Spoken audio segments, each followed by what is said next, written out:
Hello everyone, this is me Pratyush and this is our amazing channel cracking BSc Chem। अच्छा, आज हम लोग क्या पढ़ने वाले हैं बच्चों? आज हम लोग इंपॉर्टेंट टॉपिक पढ़ने वाले हैं। बीएससी केमिस्ट्री फर्स्ट सेमेस्टर का ही टॉपिक सिलेबस कंप्लीट चल रहा है, ठीक है। अच्छा, आज हम लोग बात करने जा रहे हैं चैप्टर 4 की। चैप्टर 1 हम लोग बात कर चुके हैं, उसमें क्या था, हमारे पास एटॉमिक स्ट्रक्चर था। लेकिन अब उसके बाद जो सबसे ज्यादा इंपॉर्टेंट चैप्टर है, वो सबसे पहले हम लोग डील करेंगे इंपॉर्टेंट चैप्टर्स के ऊपर। वो इसलिए क्योंकि आप लोग जैसे कोई भी आलतू फालतू चैप्टर पढ़ने से पहले अच्छा है कि इंपॉर्टेंट चैप्टर्स पहले पढ़ लिए जाए, सारी इंपॉर्टेंट नॉलेज पहले ले लिए जाए, फिर उसके बाद अगर हमारे पास टाइम बचता है तो और सिलेबस को कंप्लीट करने के ऊपर जाएंगे, ठीक है। उसमें हमारे पास टॉपिक कौन सा है? वीक इंटरैक्शन है, जो कि यूनिट 2 का टॉपिक है। और कौन सा? Hydrogen bond. अच्छा, एक बात और करनी थी आपसे कि हाइड्रोजन बॉन्ड से डायरेक्ट क्वेश्चन आता है। हाइड्रोजन बॉन्ड से डायरेक्ट क्वेश्चन आएगा कि डिस्कस द कंप्लीट या briefly explanation of hydrogen bonding, explain the various factors, explain the factor affecting. और हमारे पास इसके लिए पूछता है क्या कहते हैं, टाइप्स ऑफ हाइड्रोजन बॉन्डिंग के बारे में, ठीक है। और चलो जल्दी से स्टार्ट करते हैं। अब देखो, हाइड्रोजन बॉन्डिंग, बहुत से बच्चों को कंफ्यूजन होता है हाइड्रोजन बॉन्डिंग है क्या। तो यहाँ पे बस खाली समझना, अगर इस समझना तुम, जैसे मेरे पास कोई भी ए है, इसको मैंने अटैच किया हाइड्रोजन से। हाइड्रोजन बॉन्डिंग में हाइड्रोजन होना मस्ट है। ये क्या बात बताई सर, ये तो हमें पता है। हाइड्रोजन बॉन्डिंग में हाइड्रोजन होना मस्ट है। अगर कोई कंपाउंड हाइड्रोजन से अटैच्ड है तो क्या ये हाइड्रोजन बॉन्डिंग है? नहीं, तो ये हाइड्रोजन बॉन्डिंग शो नहीं करेगा। अगर यहाँ पे वही कंपाउंड ए के साथ और वो कंपाउंड अगर किसी और के साथ कंपाउंड बना रहा तो वो कहलाएगा हाइड्रोजन बॉन्डिंग। इतनी बात अभी क्लियर है, ठीक है। मतलब कहने का है कि जो कंपाउंड, मतलब जो हाइड्रोजन जिस भी कंपाउंड के साथ अटैच है तो वो हाइड्रोजन बॉन्डिंग नहीं है, लेकिन वो ही हाइड्रोजन दूसरे और कंपाउंड के साथ अटैच होगा तो कहलाएगा हाइड्रोजन बॉन्डिंग। अब कैसे? जैसे आप लोग ने वाटर का स्ट्रक्चर बहुत बार बनाया, कैसे बनाया? इस तरह बनाया ना, हाइड्रोजन ऑक्सीजन हाइड्रोजन, ठीक है, इसी तरह बनाया ना। अब अगर मैं एक बार आपके लिए बनाऊं तो कैसे बनाऊंगा, यहाँ पे ध्यान देते हैं। जैसे ये रहा हाइड्रोजन, ये रहा ऑक्सीजन, ये रहा हाइड्रोजन। फिर अब ये जो बॉन्ड बनेगा इस ऑक्सीजन के साथ, ये कहलाएगा हाइड्रोजन बॉन्डिंग। जो एक कंपाउंड जो हाइड्रोजन के साथ अटैच जो बॉन्ड बना रहा था, वही हाइड्रोजन अगर दूसरे के साथ अगर बॉन्ड बना रहा है तो वो कहलाएगा हाइड्रोजन बॉन्डिंग। क्या कहलाएगा? Hydrogen bonding. अब समझ आया? तो बस यही मुझे बताना था। अब जो हमारे पास जो ए होगा वो होगा मोस्ट इलेक्ट्रोनेगेटिव। ए क्या होगा? मोस्ट इलेक्ट्रोनेगेटिव होगा। और जो बी होगा वो भी क्या होगा? Most electronegative. लेकिन बी के पास होने चाहिए लोन पेयर्स। क्या होने चाहिए? लोन पेयर मस्ट होना चाहिए, ठीक है। इतनी बार क्लियर? पक्का एकदम 100%। अब जो ए है वो मोस्ट इलेक्ट्रोनेगेटिव में या तो फ्लोरीन होगा, या तो ऑक्सीजन होगा, या नाइट्रोजन होगा। ये इन्होंने फिक्स कर दिया, आपको कोई टेंशन लेने की जरूरत नहीं है। इन्होंने फिक्स कर दिया, या तो फ्लोरीन होगा, या तो ऑक्सीजन होगा, या तो हाइड्रोजन होगा, बस। अब एक बार बताओ, fluorine most electronegative, hydrogen less electronegative, तो इसके ऊपर आएगा डेल नेगेटिव, इसके ऊपर आएगा डेल पॉजिटिव, ठीक है। फ्लोरीन भी नॉन मेटल है, हाइड्रोजन भी नॉन मेटल है, और नॉन मेटल के बीच में जो बॉन्ड बनता है वो कौन सा बॉन्ड बनता है? कोवेलेंट बॉन्ड बनता है। वो कौन सी बॉन्डिंग होती है? कोवेलेंट बॉन्डिंग होती है। अच्छा, अब अब एक बात बताओ, अब यहाँ पे तो एक पॉजिटिव चार्ज है, ठीक है, और यहाँ पे जो हमारे पास एक अदर जो एटम आ रहा है, जो जिससे अटैच होकर के ये हाइड्रोजन अपना पॉजिटिव चार्ज खत्म करेगा, क्योंकि पॉजिटिव और निगेटिव क्या होते हैं? न्यूट्रल होते हैं भाई। क्योंकि फ्लोरीन मोस्ट इलेक्ट्रोनेगेटिव है तो उसने इलेक्ट्रॉन सारा हाइड्रोजन से खींच लिया, तो उसके ऊपर क्या आ गया? पॉजिटिव चार्ज आ गया। अब इधर जिस कंपाउंड के साथ अटैच होगा तो उसके पास है लोन पेयर। लोन पेयर यानी नेगेटिव चार्ज यानी डेल नेगेटिव। तो नेगेटिव यहाँ पे जो अट्रैक्शन होगा वो कैसा होगा? इलेक्ट्रोस्टैटिक अट्रैक्शन होगा। कैसा अट्रैक्शन होगा? इलेक्ट्रोस्टैटिक अट्रैक्शन होगा। तो हाइड्रोजन बॉन्डिंग की इतनी सारी आप लोगों को कहानी पता चली कि हाइड्रोजन बॉन्डिंग होगा कैसे। अब ध्यान देते हैं एकदम एग्जांपल के तौर पे, जैसे मैंने यहाँ पे लिख रखा है कोई भी डेल नेगेटिव हाइड्रोजन। अब ये एक्स कुछ भी होगा, फॉर्म में कुछ भी होगा, या तो फ्लोरीन, या तो ऑक्सीजन, या तो नाइट्रोजन। अब वो दूसरे ही फॉर्म उसके साथ अटैच हो रहा है, दूसरे ही इसी कंपाउंड के साथ अटैच हो रहा है, तो जो यहाँ पे बॉन्डिंग हो रही है वो कहलाएगा हमारे पास हाइड्रोजन बॉन्डिंग, ठीक है। अच्छी बात बताओ, अब हाइड्रोजन बॉन्डिंग जाहिर सी बात है, एक तो पहली बार डॉटेड लाइन से रिप्रेजेंट कर रहे हैं, इसका मतलब एक तरह से कुछ इमेजिनरी लाइंस में आ रहा है। दूसरी बात, यहाँ पे मोस्ट इलेक्ट्रोनेगेटिव है तो ये भी अपनी तरफ थोड़ा सा इलेक्ट्रॉन कुछ तो करेगा ना, कुछ तो यहाँ पे होगा शेयरिंग, कुछ तो अट्रैक्शन होगा, तो वो भी अपनी तरफ पुल करेगा। तो यानी यहाँ पे क्या हो रहा है, ये बॉन्ड क्या हो जाएगा, बहुत वीक हो रहेगा। ये बॉन्ड कभी भी कितनी भी हल्की सी भी एनर्जी दे करके क्या हो सकता है, टूट सकता है। इसीलिए इस बॉन्ड की जो एनर्जी होती है वो 2 किलो जूल से 40 किलो जूल पर मोल तक होती है। और जितने हमारे पास आयनिक बॉन्ड, कोवेलेंट बॉन्ड या फिर कोऑर्डिनेट बॉन्ड होता है, ये सब हमारे पास किसमें आते हैं, स्ट्रॉन्ग बॉन्ड आते हैं। इनकी जो एनर्जी होगी वो 200 से 400। अब देखो 40 से अगर एकदम मैक्स उसका ले रहे हैं और इसका मैक्स इसका ले रहे हैं तो देखो बहुत ज्यादा अंतर है। इसलिए हाइड्रोजन बॉन्ड एक वीक बॉन्ड होता है, और जितने भी हमारे पास नॉर्मल बॉन्ड्स होते हैं वो हमारे पास क्या होते हैं, स्ट्रॉन्ग बॉन्ड्स में आते हैं। ठीक है, अब डेफिनेशन हम लोग एग्जाम में कैसे लिखेंगे, इतनी सब बातें तो हो गई हैं। So the attractive force that binds hydrogen atom of one molecule, hydrogen atom, one molecule with electronegative atom, or another molecule of the same molecule of the same substance is called hydrogen bonding। मतलब कहने का है, जो attractive force जो बंधा हुआ है वो हाइड्रोजन और एक अनदर मॉलिक्यूल के एक एटम से बंधा हुआ है, जैसे ये एक्स से। ठीक है, अब उसी सेम मॉलिक्यूल के सब्सटेंस से वापस से अगर उसके एक एटम के साथ बंधा हो रहा है तो उसको बोल रहे हैं हाइड्रोजन बॉन्डिंग, और इसको हम लोग रिप्रेजेंट करते हैं डॉटेड लाइन से। अब जैसे मैंने अभी सारी बातें कही थी उसको मैंने एक पूरा एक फॉर्मेट में लिखा हुआ है, जैसे आप लोगों को समझ में भी आएगा, एक पूरा एक आइडिया फॉर्म है। तो ये हमारे पास एक्स एच था, बी मैंने कोई एक कंपाउंड ले लिया, मैंने जानबूझ के एक्स ले लिया वरना एक्स एक्स कंफ्यूज हो जाता है। तो इसके बीच में बन रहा है कोवेलेंट बॉन्ड, इसकी एनर्जी इतना है, इसके बीच में बन रहा है हाइड्रोजन बॉन्ड, इसकी एनर्जी इतनी है। अच्छा, क्या कहीं से 8 से 40 भी देखा है क्या, यहाँ पे इस जगह 8 से 40 भी देखा है क्या? वो मैंने इसलिए लिया क्योंकि 2 से 8 जो एनर्जी वाला होता है वो हमारे पास वॉन्डर वॉल फोर्स होता है। कौन सा, वॉन्डर वॉल फोर्स के बारे में होता है एग्जैक्टली। चलो इसके बारे में भी हम लोग पढ़ेंगे, लेकिन उसकी चिंता नहीं करो, लेकिन इतनी बात समझ आई। ठीक है, फॉर्मेशन ऑफ हाइड्रोजन बॉन्ड, जो लाइन लिखनी है कैसे समझना है उसको भी देख लेते हैं। The bond form between hydrogen and strong electronegative atom, वो कौन होगा, जो हमारे पास एक्स है वो कौन होगा, FON होगा। ठीक है, जो कि वेरी पोलर, वहां पोलर ही होगा। क्यों, क्योंकि अगर मान लो हम लोग जैसे यहाँ पे फ्लोरीन लेते हैं और यहाँ पे H लेते हैं, मोस्ट इलेक्ट्रोनेगेटिव, तो इसके ऊपर डेल नेगेटिव बहुत ज्यादा होगा, और यहाँ पे क्या हो जाएगा हमारे पास मोस्ट इलेक्ट्रो पॉजिटिव, तो यहाँ पे डेल क्या हो जाएगा, पॉजिटिव। तो इसीलिए जो पोलर बन रहा है, पोलर पॉजिटिव और निगेटिव के बीच में बनता है, इसीलिए तो यहाँ पे कौन सा हो जाएगा, पोलर कोवेलेंट कंपाउंड हो जाएगा। Because when bond is form between these the share pair of electron, share pair of electron, क्योंकि इलेक्ट्रॉन क्या कर रहे हैं, शेयर कर रहे हैं। तो यहाँ पे covalent bond is attracted towards the more electronegative atom, electron कहाँ अट्रैक्ट होगा, towards more electronegative atom than a hydrogen atom. As a result, hydrogen carries a partial positive charge and electronegative carries partial negative charge।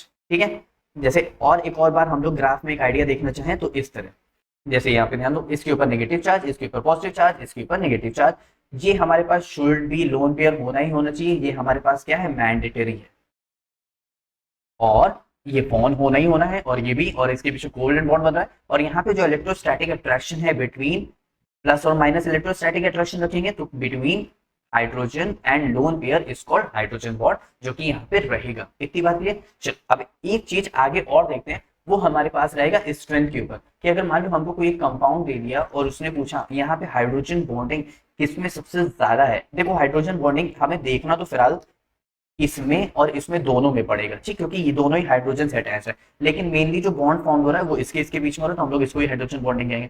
तो वो आपसे पूछेगा कोई भी एक compound दे करके, जैसे एक ये कंपाउंड है, ऐसे एक और देगा, एक और देगा, एक और देगा, तो आप पहचानोगे कैसे कि कौन सा compound more hydrogen bonding show कर रहा है या लेस हाइड्रोजन बॉन्डिंग शो कर रहा है। वो ऐसे पहचानोगे कि अगर स्ट्रेंथ ऑफ इस हाइड्रोजन बॉन्डिंग की स्ट्रेंथ हम पहचानेंगे, अगर ये ए मोर इलेक्ट्रोनेगेटिव है और ये इसके रहेगा डायरेक्टली प्रोपोर्शनल, ये इसके रहेगा इनवर्सली प्रोपोर्शनल। अगर ये मोर इलेक्ट्रोनेगेटिव है तो ये मोर हाइड्रोजन बॉन्डिंग बनाएगा। कैसे भाई, मैं बताओ ना, ये जितना ज्यादा अपनी तरफ इलेक्ट्रॉन खींचेगा उतना ज्यादा नेगेटिव, उतना ज्यादा इसके ऊपर प्लस चार्ज आएगा। इसका मतलब ये उसको उतना ज्यादा ही स्टेबल करने के लिए आएगा। तो जितना ज्यादा प्लस चार्ज आएगा उतना ज्यादा यहाँ पे बॉन्ड बनने के चांसेस रहेंगे ना, यानी मोर हाइड्रोजन बॉन्डिंग होने के चांसेस रहेंगे। इसलिए जैसे यहाँ पे ध्यान देते हैं, अब स्ट्रेंथ ऑफ जितनी ज्यादा हाइड्रोजन बॉन्डिंग ए की रहेगी, इलेक्ट्रोनेगेटिविटी ए की रहेगी, उतना ज्यादा स्ट्रेंथ हाइड्रोजन बॉन्डिंग ये रहेगा। और अगर हम लोग बात करेंगे बी की, तो जितना ज्यादा इलेक्ट्रोनेगेटिव, मान लो ये फोन है, ठीक है, अगर ये फ्लोरीन से अटैच है, और तो इसका मतलब ये क्या हो जाएगा, ये हाइड्रोजन बॉन्ड हो जाएगा मोर इलेक्ट्रोनेगेटिव, तो हाइड्रोजन बॉन्ड हो जाएगा वीक। तो इसीलिए अगर ये लेस इलेक्ट्रोनेगेटिव रहेगा तो यहाँ पे हाइड्रोजन बॉन्ड क्या हो जाएगा, स्ट्रांग हो जाएगा। इतनी बात क्लियर सभी को, अच्छे से समझ आए। तो इस हाइड्रोजन बॉन्डिंग का कॉन्सेप्ट इलेक्ट्रोनेगेटिव से, क्योंकि इलेक्ट्रोनेगेटिव से ही इलेक्ट्रॉन क्या हो रहे हैं, पुल हो रहे हैं, यानी shared pair of electrons attract हो रहे हैं। इतनी मतलब अब हम लोग देखेंगे जल्दी से टाइप्स ऑफ हाइड्रोजन बॉन्डिंग, जिसमें हमारे पास क्या है, इंटरमोलिकुलर और इंट्रामोलिकुलर हाइड्रोजन बॉन्डिंग। चलो जल्दी से वो भी देख लेते हैं।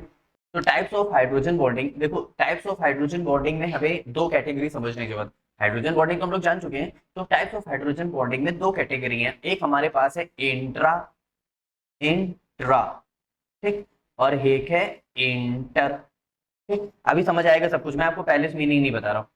यहाँ पे क्या है, देखो जो इंटर मॉलिक्यूलर है, इंटर अपने में वो क्या है, occur between two different molecule और सेम, मतलब सेम और डिफरेंट कंपाउंड्स, मतलब ऑफ द सेम और डिफरेंट कंपाउंड्स। मतलब कहने का है कि या तो हमारे पास डिफरेंट मॉलिक्यूल्स होंगे। देखो इतनी बात सिर्फ समझना, बहुत से बच्चों को कंफ्यूजन होता है यहाँ पे कि जैसे जब सेम मॉलिक्यूल्स है, जब H2O मॉलिक्यूल्स है तो ये सेम हुआ ना, तो ये डिफरेंट कैसे हो गया, पहली बात। और दूसरी बात, ये अलग अलग बॉन्डिंग कैसे कर रहे हैं। और जो इंट्रा है, जो इंट्रा है वो खुद के अंदर कैसे कर रहा है। अब इतनी बात समझना, जैसे मान लेते हैं एकदम सिंपल सा कि मेरे पास एक ए मॉलिक्यूल है, ठीक है। अब और मेरे पास एक और ए मॉलिक्यूल है। अब भाई हम भी इंसान है, आप भी इंसान, तो अगर हम इंसानों कैटेगरी लेंगे तो हम सब लोग एक ही में आएंगे, लेकिन है तो पर्सन अलग अलग ना। हम, मैं ए हो गया, आप भी इंसान कैटेगरी में ए ही आ रहे हो। अब वो बात अलग है, फिजिकल हेल्थ वगैरह वगैरह सब बी में आ जाएगा। तो मतलब मैं ये कह रहा हूं कि जो एक ए मॉलिक्यूल और दूसरा ए मॉलिक्यूल, एक ए मॉलिक्यूल और दूसरा ए मॉलिक्यूल जब रिएक्ट कर रहे हैं तो उसको बोल रहे हैं इंटर, ठीक, इंटर। अब बात करें इंट्रा, तो ए मॉलिक्यूल खुद से ही कहीं ना कहीं से हाइड्रोजन बॉन्डिंग कर रहा होगा खुद ही के मॉलिक्यूल में, तो उसको बोलेंगे इंट्रा। अब क्लियर, अब कैसे, occur between different molecule of the same or different compounds responsible for many of the unique properties of water, such as its high boiling point, surface tension, and ability to dissolve a wide range of substance। मतलब कहने का है, अब दो molecule है, दो अलग अलग मॉलिक्यूल है, वो कंबाइन हो रहे हैं, हाइड्रोजन बॉन्डिंग शो कर रहे हैं। अब वो कंबाइन होंगे तो उनके पास वाटर मॉलिक्यूल होना जरूरी है, क्योंकि वाटर मॉलिक्यूल है तो वो हाइड्रोजन बॉन्डिंग भी करेंगे और अच्छी करेंगे, क्योंकि वो एक पोलर मॉलिक्यूल है। पोलर मॉलिक्यूल्स में क्या प्रेजेंट होते हैं, डाइपोल्स। कैसे, और मैं यहाँ पे दिखाता हूँ, जैसे यहाँ पे ध्यान दो, ये वाटर मॉलिक्यूल है। वाटर मॉलिक्यूल में ये रहा डेल पॉजिटिव, ये रहा डेल नेगेटिव, फिर ये रहेगा डेल पॉजिटिव, फिर ये रहेगा डेल नेगेटिव, फिर ये रहेगा डेल पॉजिटिव, फिर ये रहेगा डेल पॉजिटिव, और ये रहेगा डेल पॉजिटिव। अब मैंने क्या, मैंने हाइड्रोजन बॉन्डिंग तो मुझे पता है। अब दो वाटर अलग अलग मॉलिक्यूल, दो वाटर के अलग अलग मॉलिक्यूल हाइड्रोजन बॉन्डिंग शो कर रहे हैं, तो उसको बोलेंगे इंटरमॉलिक्यूलर हाइड्रोजन बॉन्डिंग, ठीक। अब अमोनियम देखते हैं, क्योंकि आप लोग को हाइड्रोजन बॉन्डिंग तो बहुत अच्छे से पता है। देखो दो अलग अलग मॉलिक्यूल अमोनिया के, आप लोग बीएससी स्टूडेंट हो, आप लोग थोड़े से क्लास 12 से अबव हो, तो आप लोग को एक एक क्लियरिटी बहुत अच्छे से शो करानी है। तो यहाँ पे आएगा डेल नेगेटिव, डेल पॉजिटिव, ये सब शो कराना है। हम लोग हाइड्रोजन बॉन्डिंग डॉटेड लाइन से रिप्रेजेंट करते हैं, तो वो कैसे रिप्रेजेंट कराना है, इस तरह, ठीक है। अब नाइट्रोजन, नाइट्रोजन के पास तो 5 इलेक्ट्रॉन्स होते हैं ना, तो एक हाइड्रोजन का, एक इसका, एक इसका, एक इसका, एक इसका, एक, देखो ये 5 इलेक्ट्रॉन्स है ना, तो इसलिए मैंने दो लोन पेयर्स के फॉर्म में शो कराया हुआ है, ठीक है। तो पॉजिटिव और नेगेटिव के बीच में डाइपोल्स बन रहा है, तो हाइड्रोजन बॉन्डिंग शो कर रहा है। इतनी बात क्लियर है। अब हमको क्या चाहिए था, फॉर्म चाहिए था ना, FON। तो नाइट्रोजन हो, हाइड्रोजन हो, फ्लोरीन हो, किसी से भी हाइड्रोजन अटैच हो रहा है तो हाइड्रोजन बॉन्डिंग शो कर रहा है, क्योंकि मोस्ट इलेक्ट्रोनेगेटिव एलिमेंट में चाहिए। अब ऐसे ही हम लोग किस में देख रहे हैं, HF में देख रहे हैं। अभी हम लोग सेम मॉलिक्यूल्स में देख रहे हैं, ध्यान रखना। तो ये रहेगा HF पूरा, ये रहेगा HF। फ्लोरीन के ऑर्बिटल में 2,7, तो 7 इलेक्ट्रॉन चाहिए ना, 1 2 3 फिक्स हो गए, और एक ये रहेगा हाइड्रोजन का और एक फ्लोरीन का, इस तरह हो गया। अब यहाँ पे जो बॉन्ड बन रहा है, हाइड्रोजन बॉन्ड बन रहा है। अब ये सेम चल रहा है तो इंटरमोलिकुलर हाइड्रोजन बॉन्डिंग। अब अगर कंपाउंड डिफरेंट कर दें तो क्या फर्क पड़ता है ना, कंपाउंड डिफरेंट है, कंपाउंड सेम हो तब भी तो अलग अलग कंपाउंड, कंपाउंड डिफरेंट तब भी अलग अलग कंपाउंड। यहाँ पे एक वाटर है और एक कौन है, अमोनिया। अब अमोनिया का स्ट्रक्चर देखो, पहले कुछ नहीं होता, आपको सिर्फ स्ट्रक्चर बनाना है, उसके हाइड्रोजन को और उसके मोस्ट इलेक्ट्रोनेगेटिव एटम को अटैच कराना है, बस बात खत्म। तो यहाँ पे ध्यान तो कैसे बन रहा है, ए एच बी के फॉर्म, मतलब मैंने एक मॉलिक्यूल ये लिया, बी मॉलिक्यूल ये लिया और एक हाइड्रोजन बॉन्डिंग ही हो रही है, तो कैसे इस तरह बॉन्ड बन रहा है। ठीक है, इतनी बात कर। अच्छा एक बात बताओ, हाइड्रोजन बॉन्डिंग हम लोग पढ़ रहे थे, तो इलेक्ट्रोनेगेटिविटी ऑफ बी के, इलेक्ट्रोनेगेटिविटी ऑफ बी के जो हाइड्रोजन बॉन्डिंग थी वो थी इनवर्सली प्रोपोर्शनल थी। इसका मतलब ये कि जितना कम इलेक्ट्रोनेगेटिव होगा हाइड्रोजन बॉन्डिंग उतनी ज्यादा स्ट्रांग होगी। अगर मैं इसी को ऐसे ले लेता ए एच बी, तो जो हाइड्रोजन बॉन्डिंग है वो क्या होती, इस बी के इनवर्सली प्रोपोर्शनल थी। बी तो मोस्ट इलेक्ट्रोनेगेटिव है नाइट्रोजन से, तो हाइड्रोजन बॉन्डिंग वीक हो जाती है। यहाँ पे हाइड्रोजन बॉन्डिंग स्ट्रांग है, तो इसलिए इस तरह लिया गया है। एकदम कुछ माइंड ओपन हुआ, कुछ क्लियरिटी आई। ठीक है, अब आओ ध्यान देते हैं। अब देखते हैं इंट्रामोलिक्यूलर, बस उसी का जस्ट उल्टा। जस्ट उल्टा कैसे, वो दो मॉलिक्यूल्स के बीच में हो रहा था, अब वो सेल्फ में करेगा, खुद में हाइड्रोजन बॉन्डिंग शो करा के आपको बताएगा कि कैसे हो रहा है। अगर with in a single molecule between a hydrogen atom and कोई भी इलेक्ट्रोनेगेटिव एटम होगा, can affect the molecule shape, reactivity और अदर प्रॉपर्टीज। अरे यार, अगर मान लेते हैं मेरे पास कोई मॉलिक्यूल मान लेते हैं इस तरह, अब वो खुद में हाइड्रोजन बॉन्डिंग इस तरह शो कर रहा है, तो उसकी शेप चेंज हो जाएगी ना इस तरह। पहले वो इस तरह था, अब उसने शेप इस तरह चेंज कर लिया, तो यानी इस तरह कुछ शेप हो गई, तो वही चीज है। अब शेप चेंज हो गई है तो रिएक्ट भी दूसरे तरीके से करेगा और उसकी प्रॉपर्टीज भी क्या हो जाएंगी, डिफरेंट हो जाएंगी, क्योंकि केमिस्ट्री है तो हर एक मॉलिक्यूल, हर एक डिफरेंट कंपाउंड्स की अलग अलग प्रॉपर्टीज रहती है, फिजिकल हो या केमिकल हो। अब एग्जाम्पल हमारा ऑर्थो नाइट्रोफिनॉल। अब देखो देखो देखो, पहली बात ये रहेगा बेंजीन, ठीक। अब ऑर्थो नाइट्रो, ऑर्थो पे क्या है नाइट्रो NO2, ठीक। फिनॉल है तो पहले तो इस तरह ये बनेगा फिनॉल, ये रहेगा OH। ऑर्थो पे क्या है नाइट्रो। अब यहां पे अगर मेटा होगा तो इस तरह, पैरा होगा तो इस तरह। इतनी बात क्लियर। अब एक बात बताओ, अगर यहाँ पे OH है और यहाँ पे नाइट्रो है ऑर्थो के पास, तो यहां से क्लोज पड़ रहा है ना। अगर मेटा पोजीशन पे लगा देंगे तो यहां से और दूर हो जाएगी, यानी हाइड्रोजन बॉन्डिंग बहुत ज्यादा वीक होने लगेगी, पॉसिबल ही नहीं होगी। और अगर अपोजिट अपोजिट हो जाएगा, अरे तब कैसे बनेगी हाइड्रोजन बॉन्डिंग, तो बहुत ही ज्यादा दूर हो गया ना, इसलिए। तो यानी इसीलिए कहां पे सबसे ज्यादा प्रेफर रहेगा, ऑर्थो पोजीशन पे। कुछ समझ आ रहा है, और कैसे यहाँ पे दिखा देता हूं मैं। देखो देखो देखो, पहली बात NO2 का स्ट्रक्चर जिसको नहीं बनाना आता है वो समझ लो। नाइट्रोजन कितने बॉन्ड बनाता है, 3। कितने बनाएगा, 3। तो इस तरह N, एक इस तरह बॉन्ड, एक इस तरह बॉन्ड, नाइट ऑक्सीजन पे आता है माइनस चार्ज, ठीक है। नाइट्रोजन कितने बॉन्ड बनाता है, 3। ऑक्सीजन कितने बॉन्ड बनाता है, 2, ठीक है।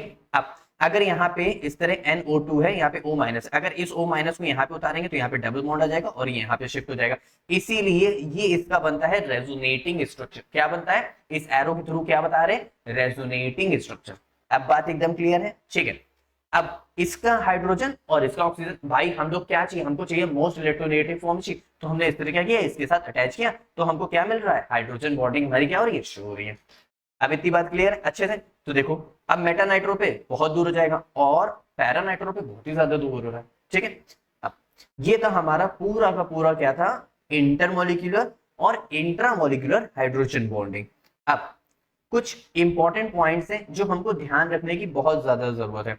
Hydrogen bond can lead to primarily effects, यानी दो प्राइमरीली इफेक्ट्स को बहुत ज्यादा शो करता है, और ये क्वेश्चन बहुत बार पूछा जाता है और इसको कोई भी नहीं पढ़ाता है। क्यों, क्योंकि वो सोचते हैं अरे एडिशनल टॉपिक हो रहा है, इतना नहीं पूछा जाएगा, हटाओ। लेकिन आपको पूछा ही जाएगा और आप लोग को मुश्किल भी क्रिएट करता है। क्योंकि अब भाई एक बात बताओ, अगर मैंने कभी भी एप्पल के बारे में सुना ही नहीं है तो मैं कैसे उसको सोचूंगा कि वो कैसा होता है, क्या होता है, कैसे करेंगे।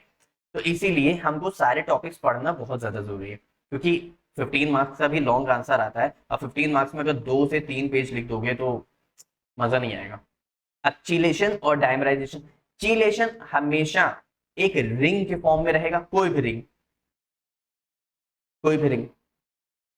चीलेशन हमेशा किस फॉर्म में रहेगा, रिंग के फॉर्म में। और डाइमराइजेशन आप समझ रहे हो, डाइमराइज कर जाएगा, दो मॉलिक्यूल बना रहेगा। अरे हाँ, अगर आप लोग ने सॉल्यूशन चैप्टर पढ़ा होगा तो सॉल्यूशन चैप्टर में हम लोग नहीं, हम जब भी क्या कहते हैं आई निकालते थे या वॉन्ट ऑफ फैक्टर हम लोग करते थे, तो हम लोग को क्या मिलता था, चिलेशन इफेक्ट, वो सॉरी डाइमराइजेशन मिलता था, जिसमें बेंजीन हो या एसिटिक एसिड हो, उसका एक मॉलिक्यूल मिलकर दो मॉलिक्यूल बन जाता था। चलो अच्छा नहीं आता है, कोई बात नहीं। डाइमराइजेशन हमेशा एक मॉलिक्यूल है, जैसे CH3COH है, और ये मिल करके इस तरह अपने दो मॉलिक्यूल्स बना देगा। अब कैसे बनाएगा, उसमें भी हाइड्रोजन बॉन्डिंग कैसे शो होगी वो भी अभी बताता हूँ। तो चिलेशन और डायमरेशन आपको समझ आया। This occurs when a molecule form a ring like structure stabilized by hydrogen bonding. In this process, two molecules came together can form a stable dimer, often facilitated by hydrogen bonding. ठीक है। अब जैसे इसका CH3COH का है। अच्छा ये देखो एक रिंग भी बन रही है, 1 2 3 4 5 6 7 8, ये पूरी पूरी एक रिंग भी बना रहा है ना। अब अच्छा एक बात ध्यान रखना, चिलेशन में जो सबसे ज्यादा स्टेबल रिंग होगी वो 5 से 6 कार्बन की सबसे ज्यादा स्टेबल रिंग मानी जाएगी, वो कंपाउंड सबसे ज्यादा स्टेबल होगा और वही हमारा राइट आंसर होगा। ठीक है। अब लेकिन कोई एमसीक्यू तो है नहीं, तो हम बना ही सकते हैं। तो इसका CH3 COOH, इसका CH3 इसका COH, भाई कुछ नहीं किया यार, CH3 C के साथ डबल बॉन्ड O और यहाँ पे रहा OH, इसी को जस्ट उल्टा कर दिया तो देखो यहाँ पे एक हाइड्रोजन बॉन्डिंग शो हो रही है, एक यहाँ पे हाइड्रोजन बॉन्डिंग शो हो रही है, तो बस ठीक है। अब H3BO3 बोरिक एसिड कैसे बनेगा, यहाँ पे ध्यान दो, देखो एक रिंग ऐसे बन रही। अच्छा H3BO3 का स्ट्रक्चर B बीच में लो, ठीक है। O कितने 3, OH कितने 3, सबको लगाओ ना, बस OH OH OH, बस। तो इसका OH इसके साथ O अटैच करो, इसका OH इसके साथ O अटैच करो, बस बन गया H3BO3 का स्ट्रक्चर। समझ आया। तो डायमराइजेशन और चिलेशन कैसे हो रहा है, देखो डाइमर दो मॉलिक्यूल्स अटैच होकर एक मॉलिक्यूल बन रहा है, डायमराइजेशन। रिंग की फॉर्मेशन कर रहे हैं तो चिलेशन। इतनी बात क्लियर, आई होप इतनी बात आपको बहुत अच्छे से समझ आ गई होगी। तो ये था हमारे पास टाइप्स ऑफ हाइड्रोजन बॉन्डिंग और फुल ऑन हाइड्रोजन बॉन्डिंग। अब आप लोगों का काम इतना है कि इसको अच्छे से नोट करना, अच्छे से लगाना, अच्छे से प्रैक्टिस करना और एग्जाम में अच्छे मार्क्स लेके आना। Is that clear? तो अब मिलते हैं नेक्स्ट वीडियो में नेक्स्ट टॉपिक के साथ। Bye bye.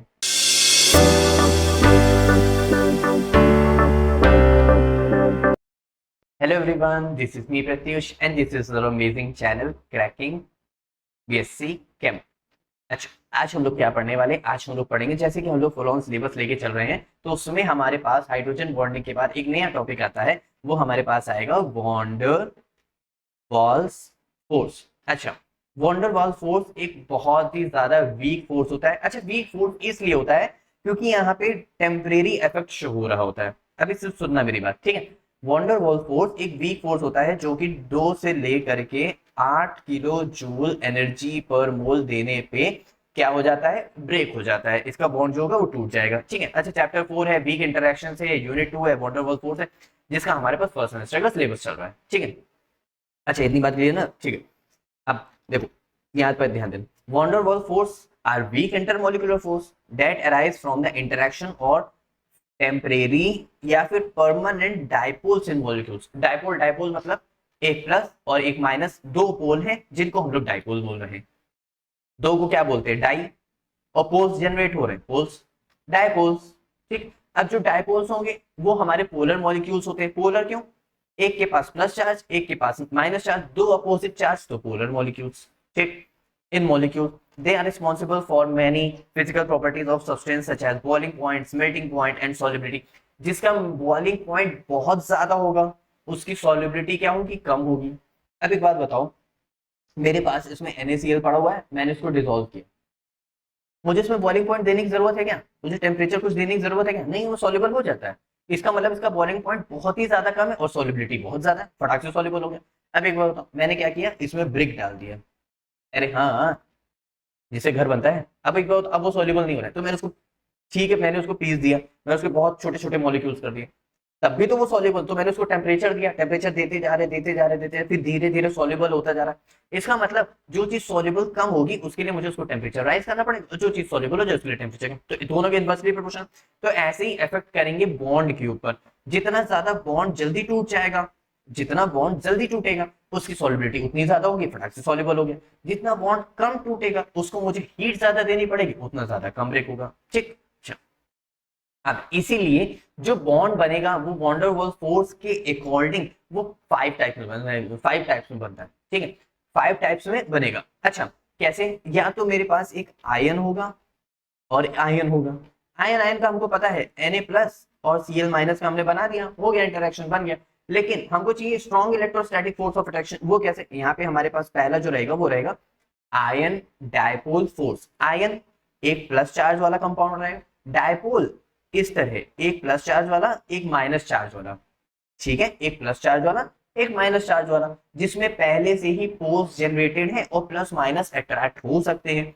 जैसे मान लेते हैं मैंने यहाँ पे Na+ लिया, और अगर मान लो मैंने H2O लिया, क्या लिया, H2O यानी H+ और OH-। तो अब OH- को कौन अट्रैक्ट करेगा, Na+ अट्रैक्ट करेगा, तो इसके पास कौन लग जाएगा, O लग जाएगा, इस तरह ये रहेगा H2O का स्ट्रक्चर। O कौन अट्रैक्ट करेगा, नाइट ऑक्सीजन अट्रैक्ट करेगा, ये इस तरह है। ये देखो ऑक्सीजन किसके साथ अटैच हो रहा है, सोडियम के पास, क्योंकि इसके पास है डेल नेगेटिव, इसके पास है डेल पॉजिटिव, इसके पास है डेल नेगेटिव, इसके पास है डेल नेगेटिव, ये रहा डेल पॉजिटिव, ये रहा डेल नेगेटिव। तो उस जो Na+ है उसको किसने घेर लिया पूरा पूरा, उसको किसने कवर कर लिया, उसको किसने सराउंड कर लिया, ओ ने। O और हाइड्रोजन किससे हो गए, अलग हो गए।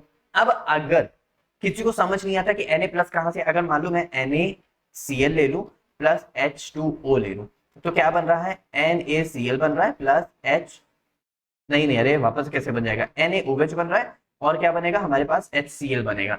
ठीक है, यानी HCl को कौन कवर कर रहा है, H सारे कवर कर रहे हैं, Na को कौन कवर कर रहा है, O कवर कर रहा है। और कैसे, अकर्स बिटवीन आयन, कैटायन हो या फिर एनायन हो, कोई फर्क नहीं पड़ता भाई, उसने क्या बोला है, एक आयन बोला है ना, तो आयन तो कोई भी हो सकता है। ठीक है, and a polar molecule, the ion attract the positively charged and the dipole, ठीक है, and of the dipole strength increases with the charge of the ion and the polarity of the molecule। भाई strength, उसकी ताकत बढ़ती जाएगी जितना ज्यादा close होगा मॉलिक्यूल। अब एक बताओ, जितना ज्यादा बड़ा मॉलिक्यूल होगा उतना ज्यादा मॉलिक्यूल के करीब रहेगा, अब जितना ज्यादा छोटा मॉलिक्यूल रहेगा उतना ज्यादा उसको पास आना पड़ेगा, तब तक मॉलिक्यूल यानी उसकी जो स्ट्रेंथ क्या हो जाएगी, वीक हो जाएगी। ठीक है, तो यानी किस पे डिपेंड कर रहा है, शेप पे भी डिपेंड करेगा। अच्छा, पोलराइजेबिलिटी पे तो डिपेंड करेगा, अरे पोलराइजेबिलिटी का मतलब होता है कितना ज्यादा अपनी तरफ वो पोलराइज कर सकता है, कितना ज्यादा उसमें चार्ज है। ठीक है, अब एग्जांपल देखते हैं एक बार, इंटरेक्शन बिटवीन Na+ और H2O। ये देखो, पहले रिएक्शन हमारे पास इस तरह थी, ठीक है, अब Na+ को कौन घेर रहा है, O-, अरे यार O- के पास H+ भी तो है, तो यहाँ पे डेल पॉजिटिव, ये रहा डेल पॉजिटिव और ये रहा डेल नेगेटिव। अब इसको देखो इस तरह पूरा किसने सराउंड कर लिया, H+ ने सराउंड कर लिया। फिर ऐसे ही जो हमारे पास जो O- के साथ जो अट्रैक्शन किसके साथ चल रहा था, Na+ का, फिर ऐसे ही यहाँ पे ऑक्सीजन और हाइड्रोजन आएगा, फिर यहाँ पे Cl आएगा। इसका मतलब पूरी एक लॉन्ग, पूरी एक चेन बनती चली जाएगी, समझ आ, पूरा एक क्रिस्टल टाइप का स्ट्रक्चर बनता चला जाएगा। ये बस वही चीज है। ठीक है, समझ आ गया, आगे बढ़े। अब हमारे पास एक और है, वो क्या है, dipole dipole interaction. Dipole dipole, आपके पास दोनों के पास प्लस चार्ज, देखो इस तरह प्लस चार्ज, इस तरह माइनस चार्ज, एक डायपोल और एक डायपोल प्लस और एक रहा माइनस। अब प्लस और माइनस को कौन अट्रैक्ट, मतलब कैसे अट्रैक्ट होंगे, प्लस माइनस से अट्रैक्ट होंगे, तो कुछ भी ले सकते हैं। आपकी बार मैंने दो HCl मॉलिक्यूल से ले ली, देख लो ये बहुत इजी है, अकर्स बिटवीन टू पोलर्स मॉलिक्यूल है, हाँ जाहिर सी बात। अच्छा, ये पूरा आपके लिखने के लिए जो मैं बोल रहा हूँ उसको सुनना बहुत ध्यान से, क्योंकि मेरी बोले पूरा सब कुछ वही लिख सकते हो, और ये सब मैंने बहुत इजी लैंग्वेज में लिखा हुआ है, बहुत ज्यादा इजी लैंग्वेज, कि एक बार रीड कर लो अपने आप याद हो जाएगा। The positive end of one dipole is attracted to the negative end of the another। Strength increase होती जाएगी जैसे जैसे पोलैरिटी की मॉलिक्यूल्स की इंक्रीज होती जाएगी। इंटरेक्शन बिटवीन HCl मॉलिक्यूल कैसे देख लेते हैं, यहाँ पे देखो एक HCl है डेल पॉजिटिव डेल नेगेटिव, एक HCl है डेल पॉजिटिव डेल नेगेटिव, एक HCl है del positive del negative. Positive को क्या पसंद है, नेगेटिव आपको क्या पसंद है, छोड़ो पता होगा आपको क्या पसंद है ना। तो अच्छा वहां नहीं जाओ, यहाँ पे आ जाओ, तो यहाँ पे क्या हो गया, इस तरह HCl, क्यों, क्योंकि हाइड्रोजन बॉन्डिंग यहाँ पे शो कर रहा है ना, कैसे, एक हाइड्रोजन और एक मोस्ट इलेक्ट्रोनेगेटिव, तो बॉन्डिंग तो हो रही है ना, इतनी बात क्लियर। ठीक, अब आयन और इंड्यूस डायपोल, पहले क्या देखा, आयन डायपोल, दूसरा क्या देखा, डायपोल डायपोल, अब क्या देख रहे हैं, ion induce dipole. Induce dipole, induce का मतलब उसमें पहले पोलैरिटी ये प्लस माइनस चार्ज नहीं था, वो क्या था, न्यूट्रल था। ठीक, आयन को देख करके उसमें पोलैरिटी जनरेट हो गई, मतलब कैसे, जैसे मान लेते हैं ये आपकी क्लासरूम है, ठीक है, आपकी क्लास में एक बच्चा क्या कहते हैं, पहले बहुत सीधा था, लेकिन अब दो बच्चे उधर क्या थे, आवारा थे, तो वो भी बच्चा उसको देख करके आवारा बनने लगा, इसका मतलब थोड़ा सा कुछ अट्रैक्शन आ रहा है, अरे चलो वहां तक नहीं जाते, यहाँ तक आ जाते हैं। मान लेते हैं आप नहीं पढ़ते थे, आपके घर में आपकी दीदी पढ़ती, आपकी फर्स्ट आती, तो आप भी उसको देखते देखते थोड़ा सा पढ़ने लगे, तो वो क्या हो रहा है, इंड्यूस हो रहा है, यानी आपके में थोड़े से अलग टाइप के क्या कहते हैं मॉलिक्यूल्स क्या हो रहे हैं, जनरेट हो रहे हैं, वो वाले नहीं, ठीक है, वहां से आ जाओ, वो वहां नहीं जाना, इधर है ना। अब यहाँ पे क्या हो रहा है, occurs between an ion and एक नॉन पोलर मॉलिक्यूल। अब नॉन पोलर, पोल्स नहीं है, the ion induce a temporary dipole in the non polar molecule. Ion ने क्या किया, थोड़े से डायपोल्स को जनरेट किया, कैसे, एक non polar molecule by distorting the it's electron cloud. अब कैसे, इधर पॉजिटिव चार्ज है, ठीक है, अब मान लेते हैं मेरे पास एक Cl का ये एटम है, एक Cl का ये एटम है, ठीक है, दोनों के पास क्या है, इलेक्ट्रॉन्स हैं। अब इधर पॉजिटिव चार्ज को देख के ये थोड़े से इलेक्ट्रॉन जो है पॉजिटिव की तरफ क्या होने लगे, अट्रैक्ट होने लगे। तो देखो पहले इस तरह ऐसे इसका इलेक्ट्रॉन क्लाउड क्या होता है, डिस्टॉर्ट होने लगा, यानी उसका इलेक्ट्रॉन क्लाउड क्या होगा, चेंज हो गया, शेप क्या होने लगी, डिस्टॉर्ट होने लगी, चेंज होने लगी। तो इसी को हम लोग बोल रहे हैं अब पोल्स जनरेट होने लगे।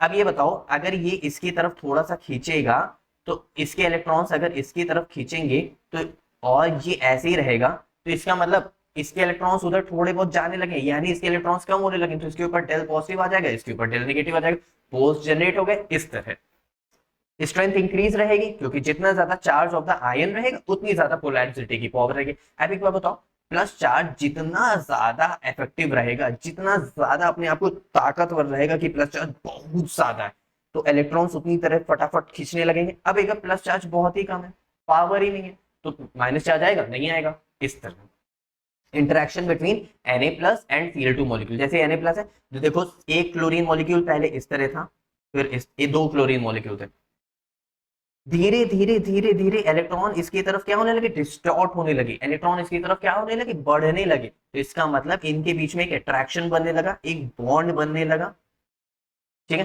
कौन सा इंटरेक्शन होने लगा, आयन इंड्यूस डायपोल इंटरेक्शन, यानी पहले ये क्या था, पहले था हमारे पास एक पोलर, और ये क्या था, नॉन पोलर, फिर वापस से रिएक्शन हुई तो पोलर, और ये रहा इंड्यूस्ड पोलर, ठीक है। तो इस तरह होने लगा और ये हो गया इसका इंटरेक्शन। अब समझे, अच्छा ये थोड़ा सा वीक रहेगा भाई, हमेशा थोड़ी ना इलेक्ट्रॉन अट्रैक्ट होता रहेगा, तो इसीलिए सब क्या होते हैं, वीक फोर्स ऑफ अट्रैक्शन होते हैं। अब हम लोग क्या देखना है, हम लोग ने पहले देखा ion dipole, dipole dipole, ion induced dipole, अब देखेंगे डायपोल इंड्यूस्ड डायपोल। यानी मेरे पास पहले से एक पोलर मॉलिक्यूल था प्लस माइनस, और मेरे पास पहले से ही एक नॉर्मल मॉलिक्यूल था जिसमें पोल जनरेट नहीं थे, फिर हमको पता है उसके तरफ चार्ज देख करके उसकी तरफ अट्रैक्ट होंगे, जैसा मेरे पास अपोजिट चार्ज होगा वैसे ही मेरे पास दूसरा चार्ज अट्रैक्ट होने लगेगा। occurs between a polar molecule and a non-polar molecule, इतनी बात तो आप समझ गए। The polar molecule induces a temporary dipole, भाई temporary dipole तो रहेगा, कभी भी इंड्यूस का मतलब वो धीरे धीरे हो रहा है, फिर वापस पलट तो सकता है ना, इन द नॉन पोलर मॉलिक्यूल। अच्छा एक चीज गौर किया, स्ट्रेंथ सभी पे डिपेंड कर रही है उसकी बॉन्ड के थ्रू, जितना ज्यादा बॉन्ड स्ट्रांग होगा उतनी ज्यादा स्ट्रांग होगी, जितना ज्यादा बॉन्ड वीक होगा उतनी ज्यादा स्ट्रेंथ वीक हो जाएगी। Between the polarity of the polar molecule and the polarisability the non polar molecule, ठीक है। HCl पोल्स जनरेट होते हैं, Cl2 कोई पोल्स नहीं होते, देखो पहले HCl था इसके पास पोल्स थे, Cl2 कोई पोल नहीं थे, ठीक है। अब इसके बाद यानी polar molecule, non polar molecule, लेकिन वो सीधा बच्चा उसको देख करके धीरे धीरे थोड़ा बहुत वो भी आवारा इसकी तरह पोल्स जनरेट करने लगा, तो अब इलेक्ट्रॉन इसकी तरफ शिफ्ट होंगे तो इसके ऊपर आ जाएगा डेल पॉजिटिव और इसके ऊपर आ जाएगा डेल नेगेटिव। इतनी बात क्लियर, तो इसका मतलब इसके बीच में जो अट्रैक्शन लगा वो डायपोल इंड्यूस डायपोल की तरह अट्रैक्शन क्या होने लगा, बढ़ने लगा। इतनी बात क्लियर। अब एक और हमारे पास है, ये लास्ट है, इंड्यूस डायपोल, इंड्यूस डायपोल, यानी पहले दोनों के पास ही पोल्स नहीं थे, दोनों ही बदतमीज थे, लेकिन धीरे धीरे दोनों ने कहा चलो यार अच्छा पढ़ाई चालू करते थे, तो दोनों धीरे धीरे धीरे धीरे क्या होने लगे, पढ़ने लगे और कुछ नहीं, ठीक है। अच्छा इसी का दूसरा नेम है, बहुत फेमस नेम है, लंडन डिस्पर्शन फोर्स। अच्छा एक बात बताओ, इंड्यूस डायपोल का मतलब क्या है, वो सेल्फ जनरेट कर रहा है ना, क्योंकि दोनों इंड्यूस डायपोल है, अब दोनों ही बदतमीज है तो दोनों कैसे सुधरेंगे, तो अंदर से ही सुधरना पड़ेगा, तो अगर एक सुधरेगा तो फिर दूसरा देखेगा तो दूसरा भी अंदर से सुधरना चालू होगा। तो इसका मतलब यहाँ पे ये है कि सबके पास, जैसे मान लेते हैं सोडियम का है, ठीक है, सोडियम का शेल है इस तरह, तीन होते हैं, मैं सिर्फ एक बना के बताऊंगा, ठीक है। तो इसके पास है पॉजिटिव चार्ज और सोडियम का है लास्ट वाला इलेक्ट्रॉन, तो लास्ट वाला इलेक्ट्रॉन रिंग में रिवॉल्व कर रहा है, एक टाइम तो आएगा ना जब पॉजिटिव और नेगेटिव दोनों सामने सामने होंगे, जब अर्थ और सन दो दो एक सब एक लाइन में आ जाएंगे, तीन ग्रह एक लाइन में आ जाएंगे, अर्थ सन और मून, तो मतलब इस तरह पॉजिटिव और नेगेटिव एक लाइन में, यानी पोल्स जनरेट हुए पॉजिटिव और नेगेटिव का, इस तरह मैं बोल रहा हूँ। Occur between any two polar molecule, जाहिर सी बात है, temporary dipole arise due to the random fluctuation, random fluctuation मतलब कभी भी अचानक से हो गया, इन इलेक्ट्रॉन डिस्टॉर्शन, ठीक है, distribution distortion, These temporary dipoles induces dipoles in neighboring molecules. भाई ये टेम्परेरी डाइपोल मूवमेंट जो जनरेट हो रहा है उसने इंड्यूस किया बगल वाले नेबरिंग मॉलिक्यूल में भी स्ट्रेंथ इंक्रीज होगी जैसे जैसे उसकी पोलैरिटी इंक्रीज होगी। कैसे, यहाँ पे ध्यान देते हैं। देखो पहले दो हीलियम के मॉलिक्यूल थे, दोनों में पोल्स नहीं थे, फिर एक में क्या हुआ, पॉजिटिव और नेगेटिव एकदम से सामने हुए और दूसरा क्या था, नहीं था।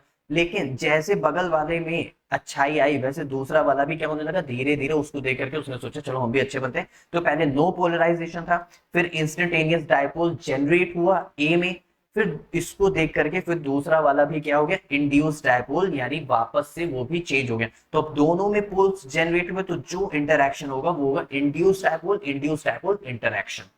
इतनी बात क्लियर, अच्छे समझ आए। तो ये थे हमारे 5 types of van der Waals force. इतनी बात क्लियर है। अच्छा, अब एक टॉपिक और जानना जरूरी है कि factor affecting van der Waals force. अभी तक हम लोग ने जितना पढ़ा है ना सब उसी से मैं आपको फैक्टर निकलवा दूंगा, एक बार ध्यान रखना। अच्छा, तो टेम्परेचर बढ़ाएंगे तो वॉन्डर वॉल फोर्स यानी बॉन्ड क्या हो जाएगा, वीक हो जाएगा। बॉइलिंग पॉइंट बढ़ाया, टेम्परेचर बढ़ाया तो सॉल्युबिलिटी क्या हो गई, कम हो गई। इसका मतलब टेम्परेचर बढ़ाने से वॉन्डर वॉल फोर्स जो बॉन्ड हो जाएगा वो टूट जाएगा। ठीक है, तो टेम्परेचर का इफेक्ट, साइज का इफेक्ट यानी मॉलिक्यूलर का शेप इफेक्ट। मॉलिक्यूल जितना ज्यादा बड़ा होगा उतना ज्यादा उसको तो अपनी तरफ अट्रैक्ट कर सकता है। अब जितना ज्यादा छोटा मॉलिक्यूल होगा वो कैसे बड़े मॉलिक्यूल्स को अपनी तरफ अट्रैक्ट करेगा, ये बात हो गई। ठीक है, और जल्दी देखते हैं। देखो polarisability, the is with which the electron cloud of an atom or molecule can be distorted। जितना ज्यादा होगा उतना ज्यादा डिस्टॉर्ट हो पाएगा। larger atom and molecule are more polarizable।